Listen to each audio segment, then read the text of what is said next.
Bonjour, bienvenue sur la chaîne Photophile. On a vu dans le cours précédent comment utiliser les scripts ou actions dans Photoshop pour enregistrer une série d'actions que vous souhaitez appliquer à différentes images. Alors on va aller un petit peu plus loin sur l'utilisation de ces scripts avec une option qui est bien utile et qui me semble importante de voir. C'est la gestion des boîtes de dialogue. C'est-à-dire que là, on va par exemple créer un script tout simple qui pour obtenir un effet sépia. Donc, je suis sur ma palette Action. Pour rappel, c'était dans Fenêtre, Action, ici. J'ai décoché le mode bouton pour voir mes différents scripts. J'avais créé précédemment un dossier Photophile pour organiser tous mes scripts dans un même dossier. Donc là, j'ai nom auteur, c'est celui qu'on a utilisé dans le cours précédent. Je vais créer un nouveau script, ici. Alors, on va l'appeler Sépia. Pareil, on va mettre, par exemple, majuscule F7 et un violet comme couleur du bouton. J'enregistre donc l'opération, donc n'hésitez pas, si cette partie-là n'est pas claire, à vous reporter au cours précédent. Là, voilà, je suis en mode enregistrement. Je vais donc aller convertir mon image déjà en noir et blanc. Donc, image, réglage, noir et blanc. Ici, je vais pouvoir choisir les curseurs, la position des curseurs pour donner un peu de pêche, entre guillemets, à mon noir et blanc. Donc là, il y a un tuto sur la transformation des images couleur en noir et blanc sur Photoshop, pareil. Vous pouvez vous y reporter. Hein. Admettons, voilà, quelque chose comme ça. Et je valide. Donc la première opération, noir et blanc, c'est inscrit ici dans mon script. Et je vais maintenant appliquer un effet sépia. Vous allez trouver ça dans Images, Réglages, Filtre photo. Ici, dans Filtre, je vais choisir sépia. Et ici, je peux augmenter la densité de l'effet. Voilà, à 80 par exemple, je valide. Mes deux actions se sont inscrites, je vais juste rajouter une petite accentuation pour finaliser mon effet. Donc 43, 1, 0, voilà.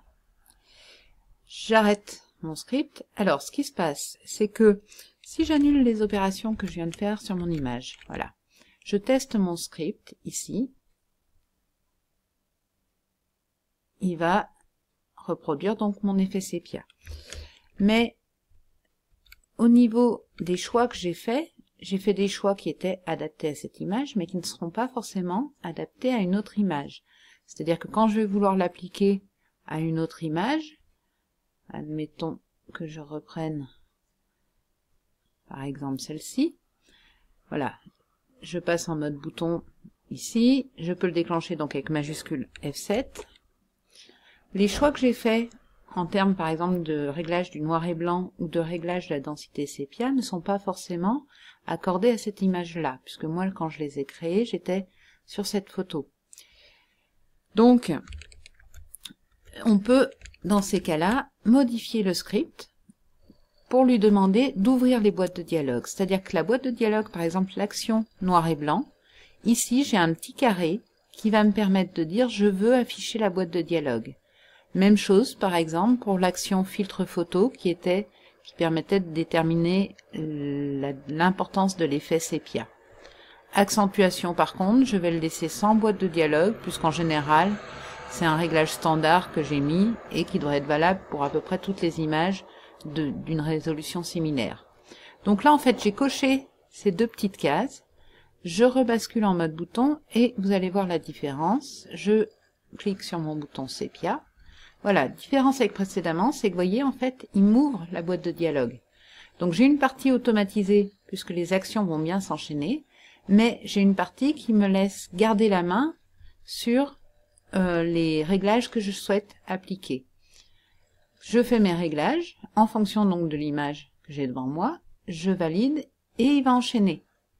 Il enchaîne, vous voyez, avec le filtre photo. À nouveau, là, je peux gérer mon réglage. Je valide, il applique l'accentuation, et là je suis à la fin du script.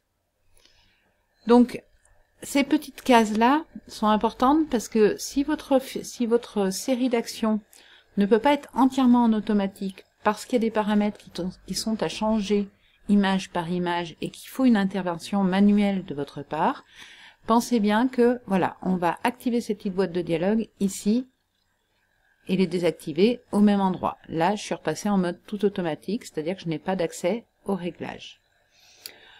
Voilà, donc ça c'était pour compléter le cours précédent sur les scripts.